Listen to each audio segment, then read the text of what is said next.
नमस्कार। साहित्य आज तक के इस सत्र में जिसमें हमारे साथ मैं कहूँगा कि हमारी पूर्वज पीढ़ी की प्रतिनिधि साहित्यकार उषा प्रियंवदा जी मौजूद हैं, उनका बहुत बहुत स्वागत है।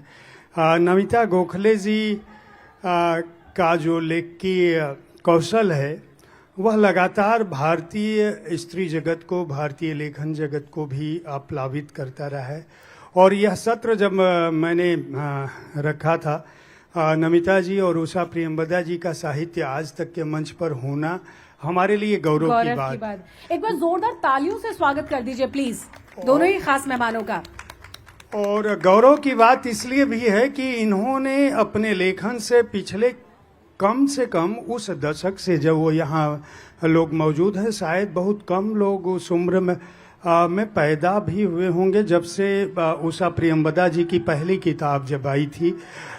पारो जब आई तो पारो ने एक इतिहास सा रच दिया था, जो भारत की शहरों की, महानगरों की, और एक ऐसी लड़की जो जिसका जीवन पहाड़ के किसी ऐसे इलाके में वो पैदा हुई जहाँ बिजली और पानी की रोशनी नहीं थी। वहाँ से पारो का ऐसा नहीं था, लेकिन जो पारो का जो अपना उद्दाम परिवेश था, उसका अपना चरित्र था, अपने स्व को, अपने देह से परे जो जाने की उसकी जो भावना थी, मतलब जो जिसको हम एक तरह से मानते हैं कि स्त्री आज़ादी की जो बात हम आज कर रहे हैं वो पारो 4 दशक पहले पा चुकी थी। मैं उसकी बात कर रहा हूँ। तो उषा जी का 55 खंबे, लाल दीवारें, पारो, उसके बाद जब हम आते हैं अंधारी, अभी अर्कदीप्त एक उपन्यास आया है, उसकी नायिका, जो पाठक यहाँ उपन्यास पढ़े नहीं होंगे, मैं इसलिए ये सारी बातें छोटे छोटे मैं आपको इसलिए बता रहा हूँ कि जब आपसे बातें होंगी तो आप समझ पाएंगे कि हम किस संदर्भ में इन बातों को रखना चाहते हैं।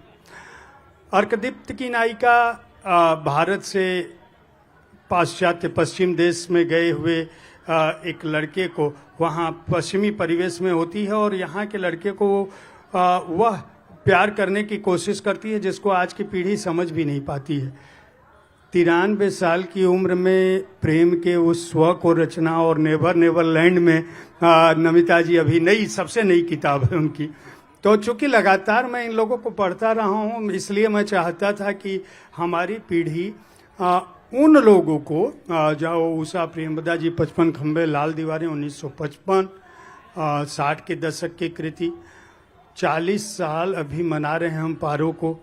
तो ये जो नायिकाएं हैं वो जहाँ से चलकर आज जो स्त्रियां हैं, हम जो जिनको आधुनिकाएं कहते हैं, वो उनको बनाने के पीछे आप लोगों का कितना कौशल था, कितना श्रम लगा, आप लोग कैसे लिखे और कैसे उस जमाने में सृजित कर पाए ऐसे किरदारों को जो न केवल प्रेम को बता रहे थे बल्कि त्याग को बता रहे थे, समर्पण को बता रहे थे और एक साहस का प्रतीक थे अपने आप में। आपकी सारी नायिकाएं, कोई भी, दोनों ही लेखिकाओं का मैं इसलिए बहुत आदर करता हूं कि वो पुरुषों के विरुद्ध विद्रोह नहीं सब कर रही थी, वो अपने स्व को इस तरह से स्थापित कर रही थी कि वो बड़ी हो गई।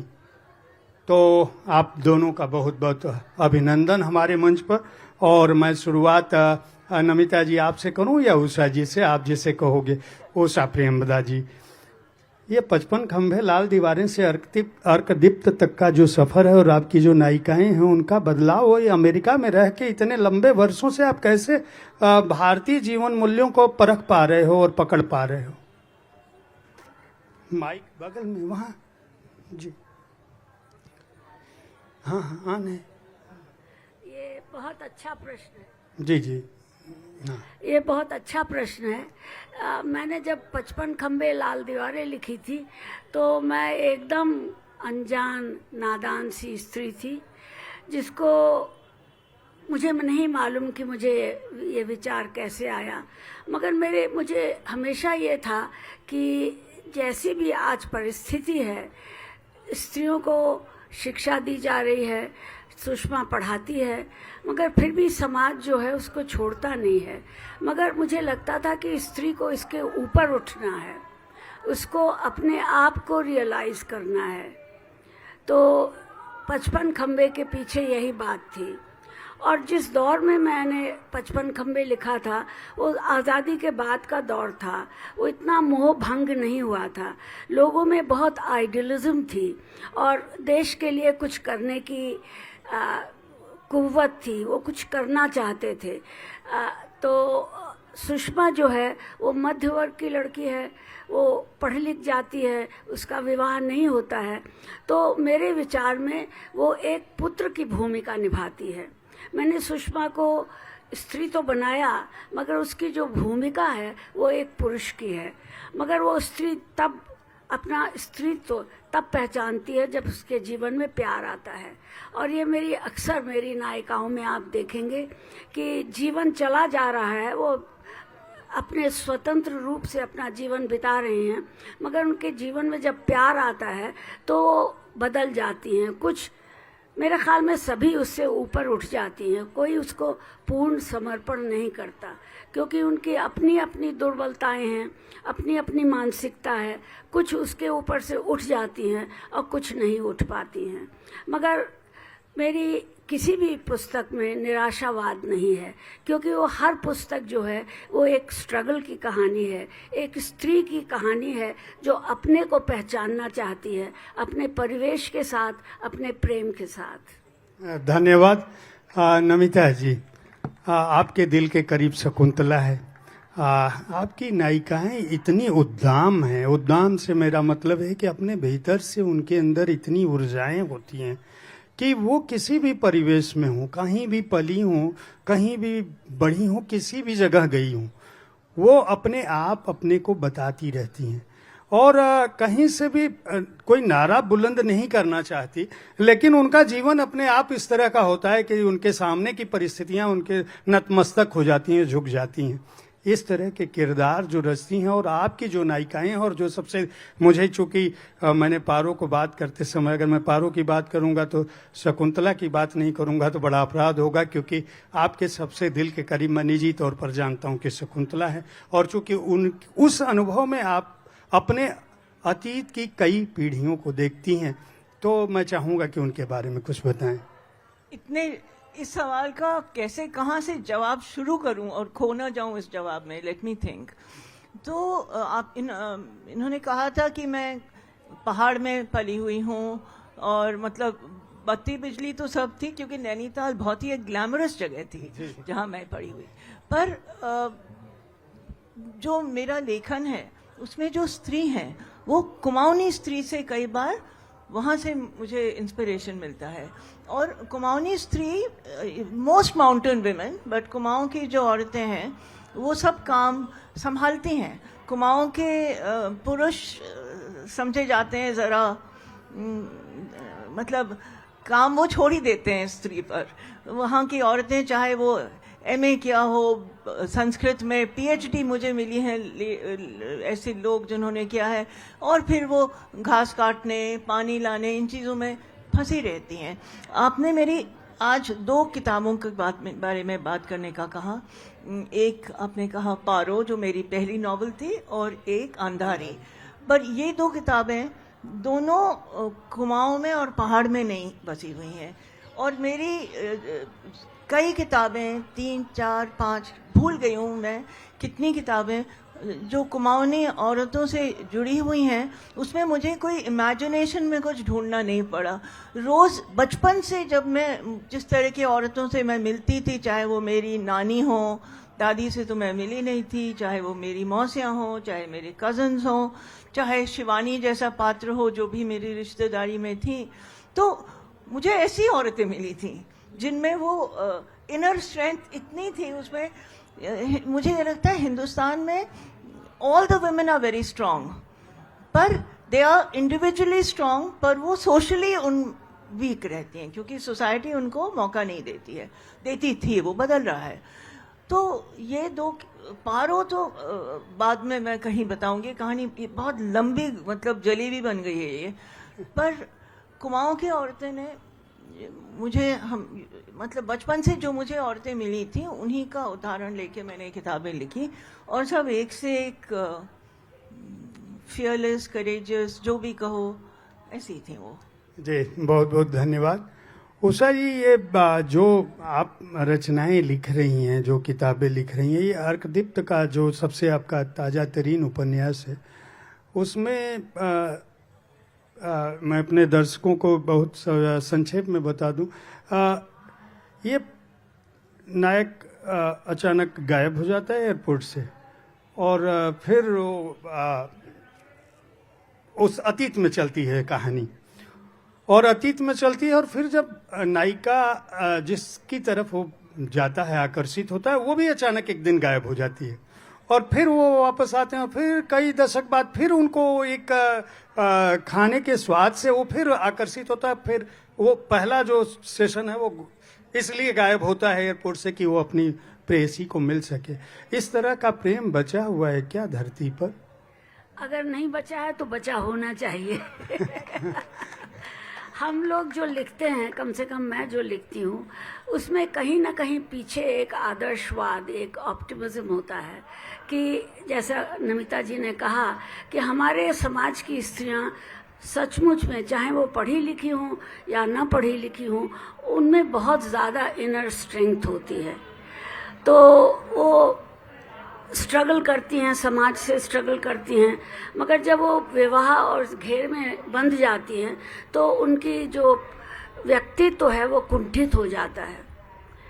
तो जो अर्कदीप के बारे में हम बातें करें तो वो एक बहुत ही इंट्रोवर्ट, पढ़ने वाला लड़का है, बहुत ही मिडिल क्लास से आया है, मगर वो तेज़ है पढ़ने में, तो इसलिए उसको स्कॉलरशिप मिल जाती है और वो म्यूनिक यूनिवर्सिटी में फ़िलासफ़ी में पीएचडी करने चला जाता है। ये मेरी एक गिमिक थी, क्योंकि ये प्रेम कहानी भारत में नहीं हो सकती थी, क्योंकि जैसा मैंने कहा, भारत में उस तरह की स्वतंत्रता नहीं होती है। चाहे आप कितनी भी फ्री सोसाइटी में रहें, नेबर्स हमेशा आपकी ताक झांक करते रहते हैं और कमेंट करते रहते हैं, मगर विदेशों में ऐसा नहीं होता है। विदेशों में ये भी होता है कि आपने एक रात बिता ली और विदाउट एनी रैंकर आप अलग हो गए, उसमें मारपीट या तेजाब फेंकना ये सब नहीं होता। इसलिए मैंने जानबूझ के उसको, अमेरिका पृष्ठभूमि तो मैंने कई रखी हैं, मगर मैंने म्यूनिक रखा, क्योंकि वहाँ की जो यूनिवर्सिटी है उसका फिलॉसफी डिपार्टमेंट जो है वो बहुत पुराना है और बहुत स्टैब्लिश्ड है, और वो रिसर्च करता है डेनमार्क के एक फिलोसोफर किरकेगार्ड पर। वो भी मेरी गिमिक थी, क्योंकि मैंने उसके बारे में पढ़ा था और मैं ज़्यादा रिसर्च नहीं करना चाहती थी, और मैंने रिसर्च की इस उपन्यास के बारे में वो की, क्योंकि सौदामिनी जो नायिका है वो एक छोटा सा रेस्टोरेंट चलाती है जिसका नाम है नमस्ते इंडिया। आप लोग जो बाहर गए हैं तो आप छोटे शहरों में देखेंगे एक छोटा सा रेस्टोरेंट है, उसका नाम ऐसा ही होता है, प्रिंसेस या करी मसाला, इस तरह का। तो नमस्ते इंडिया पता नहीं कहाँ से मेरे दिमाग में आ गया, शायद इसलिए कि उन रेस्टोरेंट में एयर इंडिया की एक प्रतिमा खड़ी रहती थी, वो हमेशा कहती थी हाथ जोड़े हुए एयर इंडिया, तो उसके नीचे नमस्ते इंडिया लिखा हुआ है। तो मुझे जो रिसर्च करनी पड़ी वो कुकिंग के बारे में करनी पड़ी, क्योंकि मुझे रेस्टोरेंट या कुकिंग के बारे में कुछ नहीं मालूम था, और मैंने बहुत एंजॉय किया। इसके मतलब ये नहीं है कि मैं बहुत अच्छी कुक हो गई हूँ, मैं सिर्फ इमेजिनेशन में ही वो कुक रही, क्योंकि वो प्रेम का जो रस है उसकी जीवन में इसलिए आता है क्योंकि वो नई धरती पर है, उसे अपने घर का खाना नहीं मिलता है, वो तरसता है। तो जब पहली बार वो एक इंडियन रेस्टोरेंट में जाता है, उसकी शेफ़ को देखता है, तो वो आकर्षित होता है, खाने से भी और शेफ़ से भी। तो इसलिए इस उपन्यास में खाना और उसके रस और प्रेम के रस दोनों घुले मिले हैं। धन्यवाद। मैं अब नमिता जी से सीधा पारो पिछले 4 दशक से भारत में छाई हुई है, और एक बड़ी बात बता दूं मैं अपने दर्शकों को कि नमिता जी अंग्रेजी में लिखती हैं, लेकिन मैं जब भी आपकी किताबें, उपन्यास पढ़ता हूं तो मुझे ये लगता है कि ये मैं अंग्रेजी में नहीं पढ़ रहा हूँ, मैं हिंदी में पढ़ रहा हूँ, क्योंकि उसकी जो पृष्ठभूमि, उसका जो विन्यास है भाषा का, धरातल सब हमारा अपना है जाना हुआ। तो भारतीयता को अंग्रेजी में जिस तरह से आप समेट रही हैं, मैं उसके लिए भी बधाई दूंगा आपको। आप जो 2 किताबों की आज बात करने वाले हैं, इतनी ज़्यादा ऑपोजिट दो किताबें हो ही नहीं सकती हैं। मगर पारो को कई साल तक मुझे लोग बेगम पारो कहते थे और ये समझते मैंने अपने बारे में लिखा है। मैं कितना समझाती कि I don't have green eyes और मैं जिन भी नहीं पीती हूँ। मैं हाँ ज़रूर ब्रांडी पीती हूँ, कभी पीती हूँ, पर वो इतना उस पारो ने शॉक किया लोगों को, इतना आउटरेज किया। और I was a married person, my mother in law old fashion family तो नहीं थी, काफ़ी वो लिबरल महाराष्ट्रन फैमिली थी। तो जब मैं लिख रही थी तब my father he saw the manuscript, उसमें लिखा था पारो ड्रीम्स ऑफ पैशन, कहीं टाइप होके रखी थी। उन दिनों इलेक्ट्रिक टाइपराइटर नहीं होते थे, मेरे पास एक था, उसमें पढ़ा उन्होंने। उन्होंने कहा बेटा ये व्हाट इज दिस? तो मैंने कहा किताब लिख रही हूँ। तो उन्होंने एक बड़ा अच्छा सेंटेंस बोला, उन्होंने कहा I hope you have been discreet. क्योंकि सबको पता था डिस्क्रीट होना तो नमिता तब तो मैं नमिता गोखले हो चुकी थी। नमिता की मतलब खासियत नहीं है डिस्क्रीट होना, तो मैं हाँ बहुत डिस्क्रीट किताब है। फिर जब वो आई इतने शॉक वेव्स आए उसमें। अब तो कोई उसको शायद पढ़ के शॉक नहीं होगा या होगा, मैं कह नहीं सकती। और सबसे ज्यादा शॉक इसलिए हुए, ये नहीं कि वो सेक्सुअल थी, पर उसने अपने मेल कैरेक्टर्स की बहुत हंसी उड़ाई थी। जो मैस्कुलिनिटी थी सबकी, जो उनकी ग्रेविटी थी, उसकी बहुत हंसी उड़ाई थी, और प्यार से, मतलब कोई नथिंग नास्टी। और मैंने एक बहुत समझदारी की बात की, क्योंकि in a joint family I lived with my in laws, तो मैंने किताब को अपनी मदर इन लॉ को डेडिकेट कर दिया। पहले ही उसमें आ गया to I, and I said कि ये आपके लिए डेडिकेट हुए। फिर वो इतना बड़प्पन उन्होंने दिखाया कि मुझसे फैमिली में किसी ने कुछ नहीं कहा। बहुत बहुत रोचक आपने किस्सा सुनाया, बहुत मजेदार। मैं आपके अनुभव, जब लेखकी अनुभव और जो बाकी जहाँ से विचार, उषा प्रियंवदा जी आपसे जानना चाहूँगा। शुरुआत जब हुई, आप यहाँ से भारत से अमेरिका गए, उस समय का माहौल हम जानना चाहते हैं।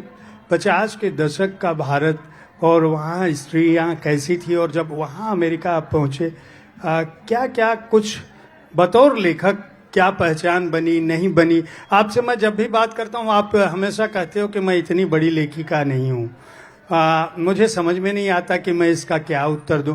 नमिता जी भी हालांकि ये बात बार बार कहती हैं, वो ये ज़रूर कहती हैं कि मुझे बतौर लेखक पहचाना जाए, लेकिन दोनों ने अपने लेखन से जो माइलस्टोन किया, जो नई पीढ़ी को, मुझे लगता है नई पीढ़ी के लेखकों को ये जानना चाहिए कि वो आज जो लिख रहे हैं वो किस तरह से कालजयी बन सकता है। कोई चीज़ 4 दशक बाद, 6 दशक बाद भी कैसे जिंदा रह सकती है और बार बार पढ़ी जा सकती है, उसमें कहीं भी पुरातन नहीं होता। इसका तो मैं उत्तर नहीं दे सकती हूँ, इसका उत्तर तो पाठक ही देंगे। मगर जब मैंने 55 खंबे लिखा तो मैं लेडी श्री राम कॉलेज, जो तभी इस्टेब्लिश हुआ था दिल्ली में, मैं उसमें पढ़ाती थी, इंग्लिश पढ़ाती थी। और हम लोग तब वो एरिया बहुत आइसोलेटेड था, कोई बस नहीं जाती थी, कोई टैक्सी वाला नहीं जाता था। वो ऑटो वाले हमें मूलचंद हॉस्पिटल में उतार देते थे, वहाँ से हम लोग चप्पल फटकारते हुए जाते थे। तो वहाँ एक बड़ी क्लोज सी सोसाइटी बन गई थी, और वहाँ 10 क्वार्टर्स थे, उन महिलाओं के लिए, कुछ टीचर्स के लिए। तो ये किसी विशेष व्यक्ति के ऊपर नहीं लिखा गया, वो जनरल जो माहौल था वहाँ का, और जो मेरी इमेजिनेशन में था, जो वहाँ पर अविवाहित टीचर्स थी, वो विवाह का इंतज़ार कर रही थी, कुछ उसमें परित्यक्ता भी थी, डिवोर्स भी थी, और कुछ ऐसी भी थी जो कि अपने परिवार को संभाल रही थी, और कुछ ऐसी भी थी जिनका अपने शरीर पर कोई कंट्रोल नहीं था। वो हर वर्ष वो गर्भवती हो जाती थी, और हर वर्ष उनके बच्चा होता था, और मैं देखती थी कि वो हर वर्ष अधिक से अधिक दुबली होती जा रही हैं। मगर हम लोगों की हिम्मत नहीं थी, क्योंकि हम लोग कुंवारी लड़कियां थे, इसलिए हम लोग पूछ नहीं सकते थे। मगर उन्होंने एक बार अपने आप कहा कि हमारी सोसाइटी में हम मर्द को मना नहीं कर सकते, वो बात मुझे अभी भी याद है और मैं अभी भी उनको याद करती हूँ। मुझे नहीं पता कि वो जीवित हैं कि नहीं हैं, मगर दिन पर दिन उनका कमज़ोर होते जाना, उनकी आँखों में के रोशनी धीमी होते जाना, क्योंकि हर साल वो प्रेग्नेंट रहती थी। तो वहाँ तरह तरह की अध्यापिकाएं थी। तो ये तो मेरे मन की उड़ान है और मुझे समझने में नहीं आता कि कहाँ से मेरे मन में नील का विचार आया। मगर नील जो है वो उसको, सुषमा को एक झटका देता है। एक उसकी जो एक है कि मैं परिवार की पुत्र हूँ और मुझे परिवार की परंपरा पालनी है, उसमें वो एक झटका देता है और एक संभावना देता है उसके अपने सुख की। मगर जैसा मैंने कहा, वो आज़ादी के बाद का दौर था और लोगों में बहुत जोश था और त्याग की भावना थी। मेरे ख्याल में आज की लड़की ये नहीं करेगी, या वो कर भी सकती हैं। मुझसे कई लड़कियों ने कहा, एक लड़की 2 साल पहले मुझसे मिलने आई, उसने कहा मैं सुषमा हूँ। और एक महिला मुझे बेंगलोर में भी मिली, उन्होंने कहा मैं सुषमा हूँ। और उन्होंने बताया कि किस तरह से उन्होंने विवाह नहीं किया और अपने परिवार को पाला, और अब जब उनका परिवार, भाई बहन सब सेटल हो गए हैं, तो वो कितना अकेला फील करती हैं। तो मुझे लगता है कि किसी स्तर पर हमारे भारतीय समाज में ये अभी भी वर्तमान है। कुछ चाहे बहुएं हों चाहे लड़कियां हों, वो अभी भी परिवार के लिए त्याग करती हैं। मगर मुझे लगता है कि आज की जो जनरेशन है, जो कि पश्चिम से बहुत प्रभावित है और पश्चिम के जो आधार हैं उनको अपना रही है, तो मेरे ख्याल में वो शायद ये नहीं करेंगी। मगर मुझे पता नहीं, मुझे नहीं मालूम कि लोग या संसार किस तरफ जा रहा है। मेरी तो अपनी एक मानसिक दुनिया है, उसमें मैं मनमाना जो चाहती हूँ वो संसार क्रिएट कर लेती हूँ। धन्यवाद नमिता जी। ये अंधारी का जो किरदार आपने रचा है, पारो पे हालांकि बात पूरी नहीं हुई है, लेकिन फिर भी कोविड काल के दौरान दक्षिण दिल्ली, गुड़गांव, और वहाँ पे 3 मंजिलों पे रहने वाला परिवार, उस परिवार में एक बच्चा, और बच्चे के साथ साथ जिस बच्चे को उन लोगों ने लाया हुआ था अपने पास, परिवार का जो अलगाव है और उसको जोड़ने की जो कोशिश है, उस एक तरह से कह सकते हैं कि उस बहुमंजिली इमारत सी की जो महिला है, प्रमुख है, जो कहने के लिए तो सबसे बड़ी है, लेकिन सारा परिवार अलग अलग एक तरह से। ये जो बिंदु है, ये तंतु आपने इस किरदार को कैसे गढ़ा, ये कहानी आपके दिमाग में कैसे आई? और मैं चाहूँगा कि इसको थोड़ा विस्तार दें, क्योंकि आज जो भी हमारे सामने सबसे बड़ी चुनौती, मैं पिछले 3 दिनों से लगातार साहित्य आज तक मैं सत्र कर रहा हूँ, किताबें पढ़ रहा हूँ, अकेलेपन का भाव जो है बड़ा बढ़ता जा रहा है।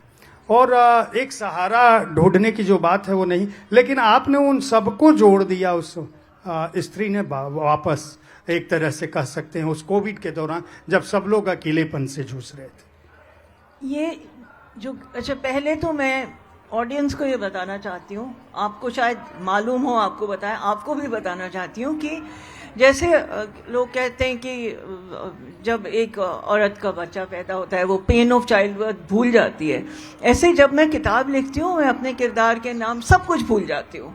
तो मुझे मोटा मोटा जो इस किताब का याद है मैं आपको बता दूंगी। मैंने इससे पहले एक किताब लिखी थी जयपुर जर्नल्स, और जयपुर जर्नल्स में एक एजड लेडी थी, उनका नाम था रुद्रानी राणा।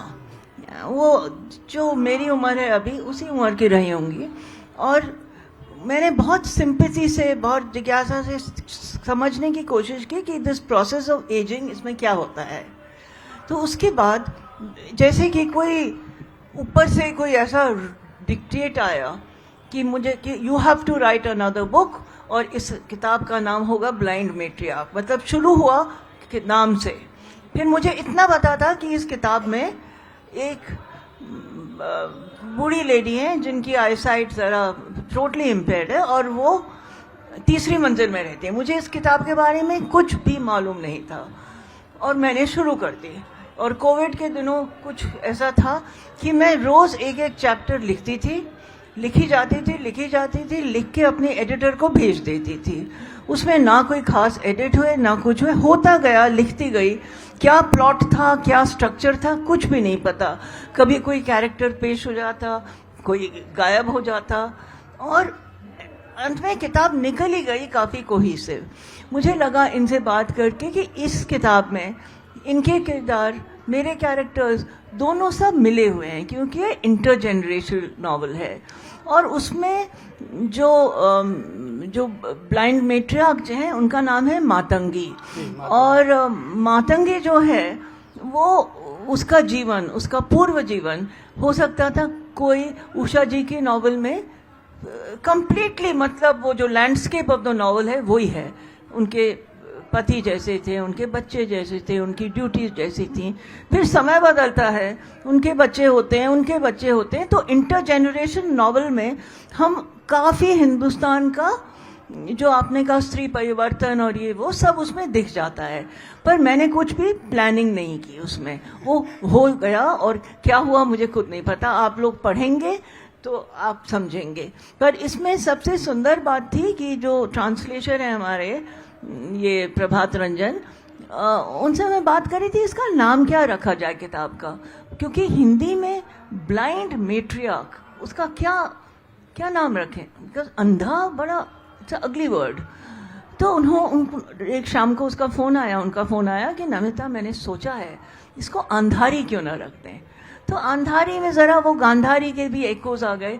तो मुझे इसमें सबसे बड़ा ट्रायम्फ ऑफ ट्रांसलेशन ये लगा कि इसकी बहुत, जो इसका टाइटल है वो अंग्रेजी से ज़्यादा हिंदी में फिट हुआ, और बस ये लिख दी किताब, और जो पढ़े उसमें वो अपने परिवार को समझ सकते हैं, देख सकते हैं उन जनरेशन्स में।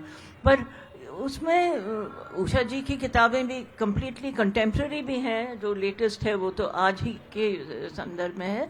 पर जो इनकी किताबों की ट्रैजेक्ट्री है वो कोई पुरानी किताबों की, जैसे इलाहाबाद की जो इनकी जो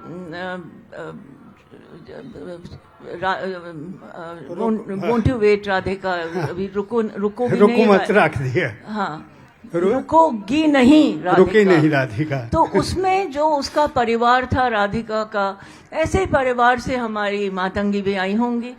तो उसी परवरिश में तो वो कंटिन्यूटी जो है, और सबसे बड़ी बात उषा जी की किताबों में है कि वो कंटिन्यूटी है।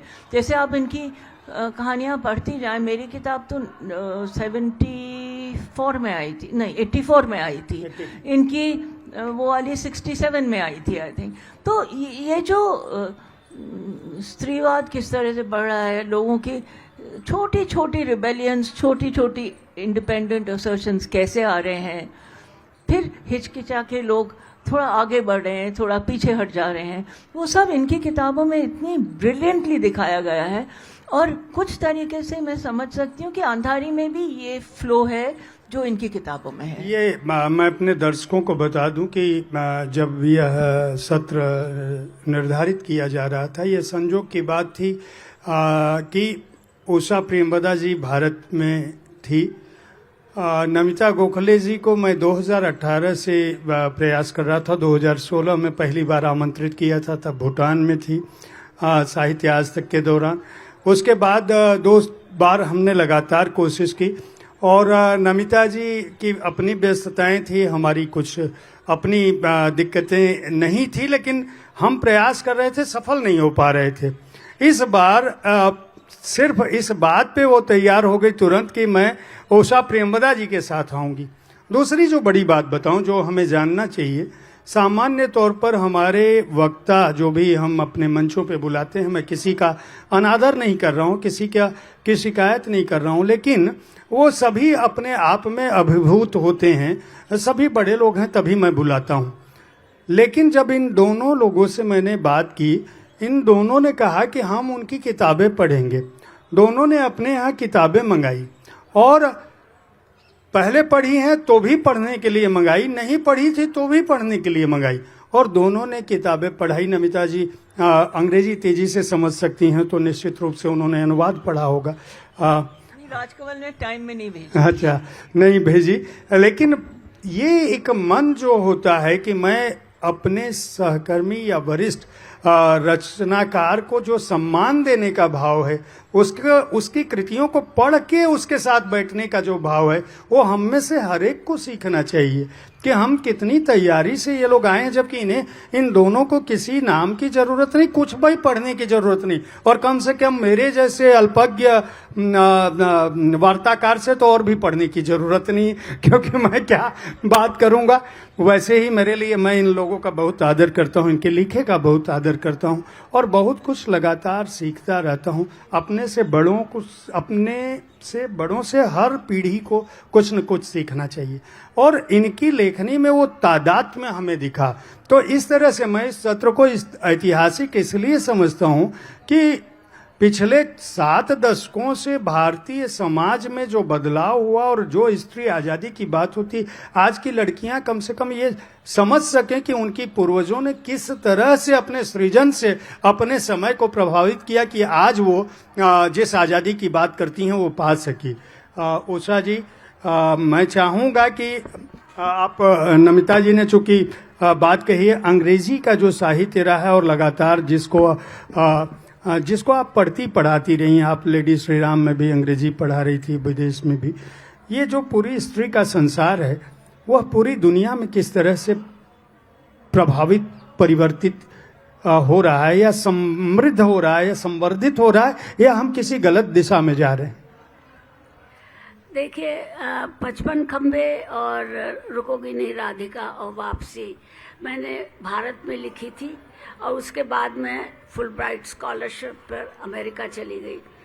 अमेरिका में मैंने 2 साल कुछ नहीं लिखा, क्योंकि वहाँ पर भारत के प्रति उस समय 1961-62 में जो छवि थी वो बहुत अच्छी नहीं थी, और भारतीयों को विशेष तौर से स्त्रियों को तो बिल्कुल कुछ समझा ही नहीं जाता था।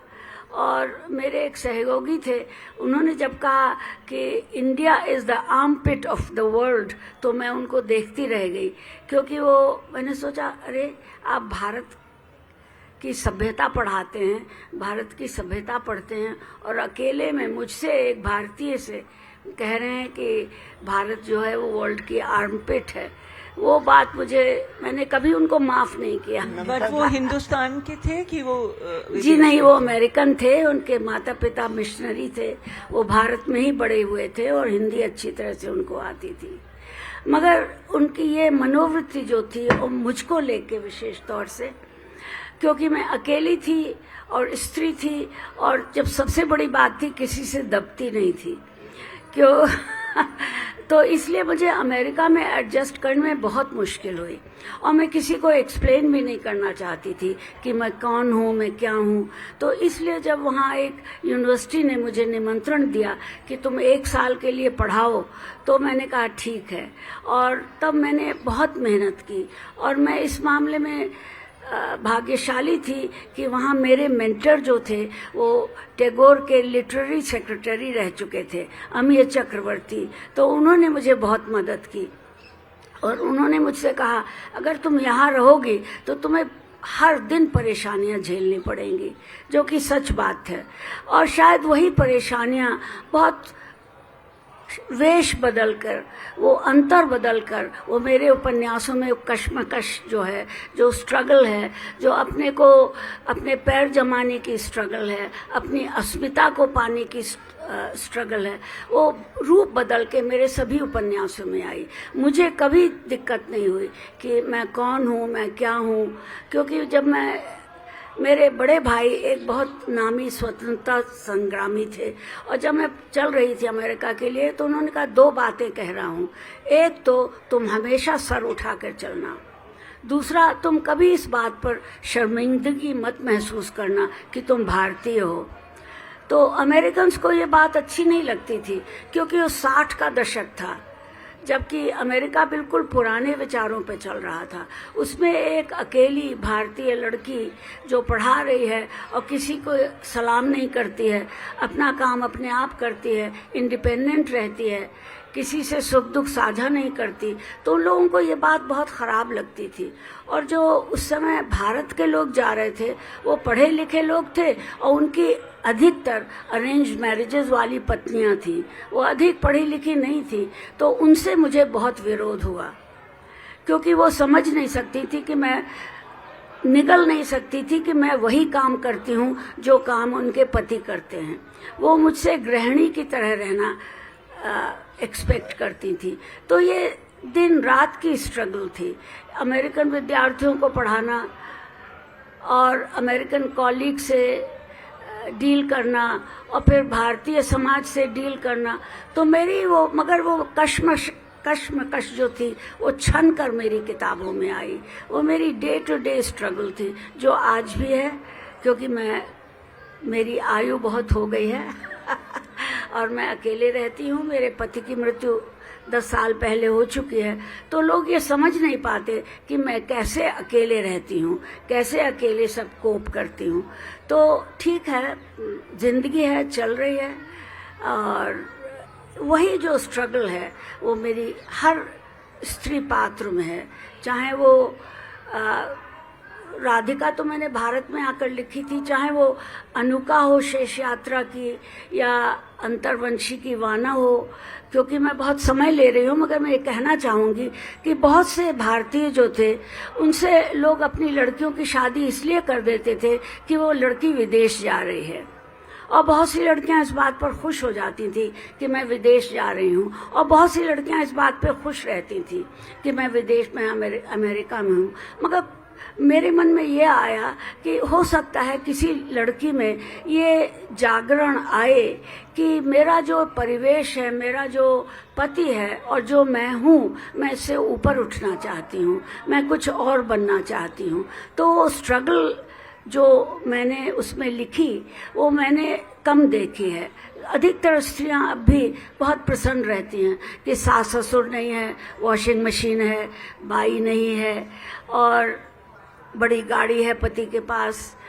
तो चूंकि मैं लेखक हूँ तो मैं हर वक्त मेरे अंदर एक फिल्म सी चलती रहती है। अपने आसपास नए लोगों को देखती हूँ, पुराने लोगों को देखती हूँ, और फिर वो किस तरह से छन कर मेरे लेख में आ जाती है।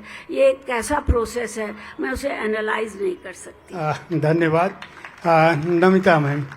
मैं आपसे जानना चाहता हूं कि आपकी लेखकी यात्रा में जिन कुमायूनी स्त्रियों की बात आप करती हैं, आप अपनी नानी से बहुत प्रभावित रही और खुद आप अपनी आगे की पीढ़ी को बहुत सारे अपने कामों से प्रेरित करती रही हैं।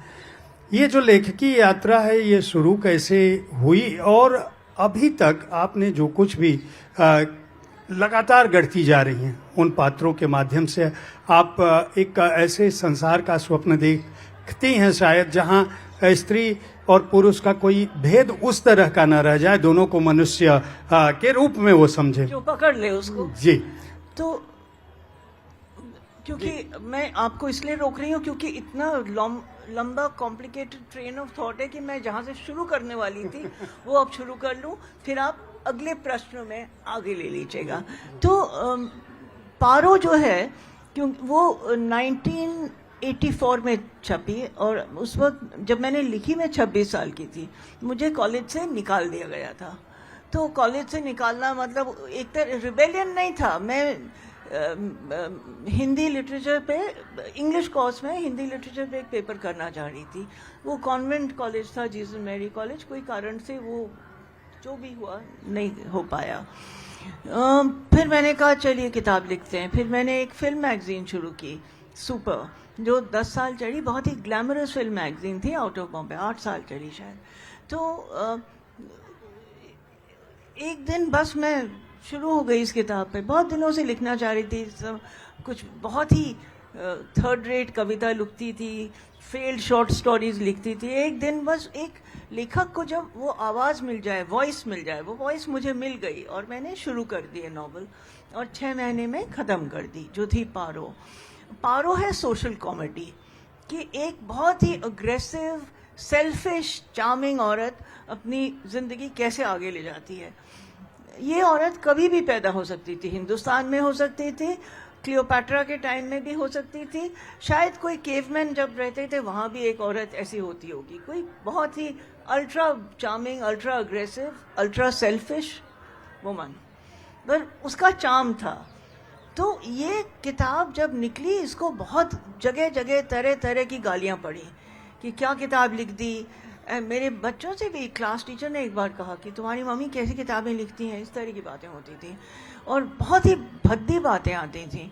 मुझे कोई फ़र्क नहीं पड़ता था थैंकफुली, पर जब वो निकली, ये आज 40 साल हो गए हैं, और मतलब जो आयरनी ऑफ लाइफ जो कहते हैं, आयरनी ऑफ लाइफ ये है कि ये किताब जिसको इतना दुनिया ने धिक्कारा और हंसी उड़ाई और कहा ये क्या कि विदेश में उस किताब को बहुत अटेंशन मिला, बहुत अच्छा चली, वो बहुत अच्छे रिव्यूज़ आए लंदन में, अमेरिका में, पर दिल्ली में मुझे इतना अप्रिसिएशन नहीं मिला। तो अब 40 साल बाद टू माय सरप्राइज ये एक बन गई है penguin modern classic. I mean मैं विश्वास नहीं कर सकती हूँ कि जिस किताब में इतनी ज़्यादा मुझे सहना पड़ा, वो आज ये वही किताब पेंगुइन मॉडर्न क्लासिक, मतलब एक तरह का कालजयी लिटरेचर बन गया। तो ये तो जिंदगी की आयरनी है कि कहाँ से कहाँ ले जाएं। मगर आई थिंक इस वक्त आज के हिंदुस्तान में इनकी किताबों के, मेरी किताबों के, सब जगह के कैरेक्टर्स एक साथ एक ही समय में जी रहे हैं। तो पर इन्होंने जो अमेरिका की बात की, तो मैंने जयपुर लिटरेचर फेस्टिवल 18 साल हो गए हैं अब उसको, 20 साल हो गए सिंस आई वाज द को फाउंडर, को डायरेक्टर, और उसकी वजह से हमारे अमेरिका में इस वक्त 5 एडिशन हैं। हर साल मैं कम से कम 2 एडिशन में तो जाती हूँ। इस साल मैं गई, बोल्डर कोलोराडो में एक एडिशन था और एक सियाटल में, और दोनों एकदम अलग टाइप के थे। बोल्डर में ज़्यादा ऑडियंस अंग्रेज़ लोगों से थी, स्कॉलर्स थे, यहाँ दुनिया भर के लोग थे, और वो उनका एटीट्यूड टू हिंदुस्तान कम्प्लीटली बदल गया है। Not the armpit of the world अब तो, क्योंकि इट्स अ राइजिंग कंट्री, थोड़ा डेमोक्रेसी ये वो कहते रहते हैं, पर वो समझ रहे हैं कि हिंदुस्तान कुछ तो कर रहा है, और बहुत अच्छी ऑडियंस आती है वहाँ। इट्स रियली वंडरफुल टू सी कि वो कुछ सीखने आते हैं, क्योंकि अमेरिकन लोग इतने इंसुलर होते हैं, उनके जो अपने फेस्टिवल्स होते हैं मैंने देखा, वो ही घिसी पिटी 4-6 बातें करते हैं। बड़ी मुश्किल से कोई इंडियन अमेरिकन को, मतलब नेटिव अमेरिकन को ले आएंगे, किसी का डाइवर्सिटी और इंक्लूसिविटी वो लोग समझते ही नहीं है।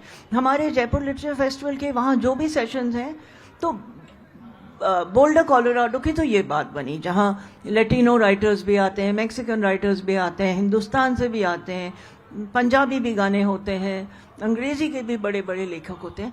पर उसके बाद इस साल पहली बार हमारा सियाटल में हुआ, और सियाटल में तो मैं देखती रह गई कि बहुत बड़ी ऑडियंस आई, और वो सब हिंदुस्तानी थे, और वो एक से एक, मतलब वहाँ अब मैं नाम ना लेना चाहती हूँ ना कहना चाहती हूँ, जितने टॉप टेक्नोलॉजी कंपनीज थे उनके सीईओज थे, बहुत पढ़े लिखे थे उनकी, और तो ये बदल रहा है। और इसके अंदर एक और लूप है कि जो हाइफनेटेड आइडेंटिटी और डायस्पोरा राइटिंग आ रही है, एक जो नया जनरेशन है वो हिंदुस्तान को फिर से स्वीकार करना चाहते हैं। They want to discover India. कितनी हद तक मैं नहीं कह सकती, but we want to go back to our roots. आते हैं हिंदुस्तान, घूमते हैं, क्योंकि उनको बचपन में इरेज कर दिया था, या अगर सिखाया गया था तो इतने डांट मार के सिखाया था कि वो सीखना ही नहीं चाहते थे। तो वो जो राइटिंग है which embraces 2 worlds, America and India, वो भी बहुत ज़्यादा है, या जो डायस्पोरिक है, और उस लेखन में भी बहुत हिम्मत है, और बहुत आई एम वेरी इम्प्रेस, बहुत मैं प्रभावित हूँ वो डायस्पोरा राइटिंग से। जैसे अभी एक यंग लड़की है मोहिनी वारा, मोहिनी वारा एक दलित फैमिली फ्रॉम तेलंगाना से आई है। अब वो वायर वगैरह में टेक्नोलॉजी स्पेशलिस्ट है, उसने एक साइंस फिक्शन नॉवेल लिखी इमॉर्टल किंग राव।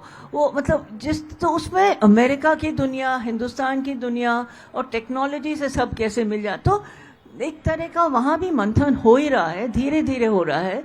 पर वहाँ जो नई पीढ़ी जो है मिक्स्ड, मतलब मिक्स्ड मीन्स शायद वो कम्प्लीटली हिंदुस्तानी हो, पर उनका एक्सपोजर तो दो जगह रहा। एक्सपोजर इनफैक्ट हिंदुस्तान में रहा ही नहीं है, ज़रा वो कभी भांगड़ा सीखा होगा या कुछ, आई डोंट नो।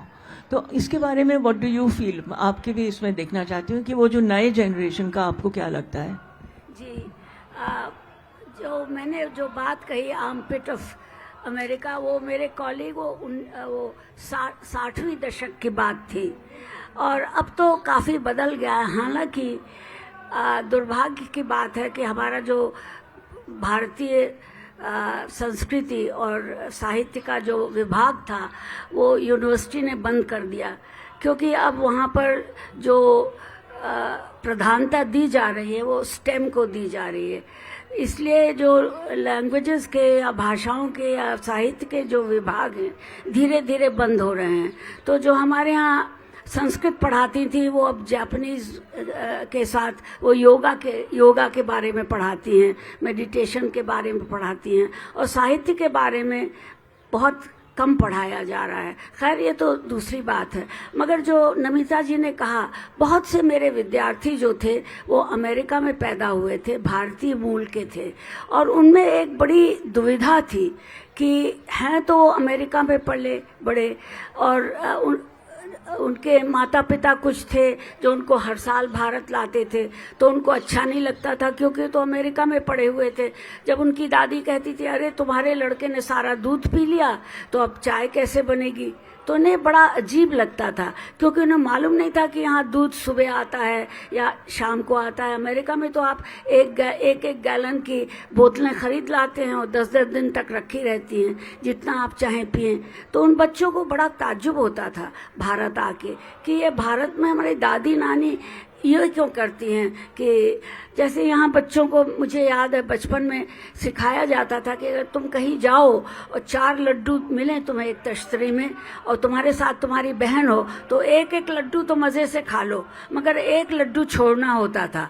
तो ये होता था कि कौन लड़की, कौन व्यक्ति वो दूसरा लड्डू खाएगा या नहीं खाएगा। तो हम लोगों की तो सभ्यता ये थी कि दूसरों को दे दो। मगर भारत में जो बच्चे बड़े हुए थे, पले थे, मगर अब वो बदल रहा है।